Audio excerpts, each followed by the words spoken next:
So मी तुम्हाला आता काही एकदम सॉफ्ट सिल्कचे काही नवीन कलेक्शन दाखवतो. एकदम सॉफ्ट सिल्क येणार आणि ते सर्व मिक्स मध्ये येणार. सो बघू शकता तुम्ही, सुंदर असं सॉफ्ट मध्ये येणार, सेल्फ कलर मध्ये आणि पूर्ण बुट्टी ऑल ओव्हर मध्ये येणार.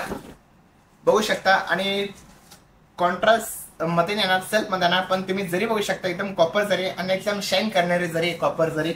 आणि या साडीची जी प्राइस आहे ही फक्त 1500 रुपये. हे बघा, तर मी तुम्हाला दाखवतो काय सुंदर असं हस्तकला म्हणजे फॅन्सी पदर मध्ये येणार आणि एकदम सॉफ्ट सिल्क मध्ये येणार. बघू शकता तुम्ही, जे आपले रेग्युलर जी पैठणी बॉर्डर असते तशी बॉर्डर येणार आणि पूर्ण असे नाचरे मोर येणार, हसता फुलता खेळणारा मोर असणार. आणि तुम्ही पदर पण बघू शकता, एक कलर पण डिफरंट असे त्यांचे. आणि या साडीचे पण 1500 रुपये भेटतात. आणि फक्त याच्यातले कलर जे बुट्टे आहे बुट्टी वगैरे ते चेंज होणार, बाकी प्राइस वगैरे ते सेम येणार.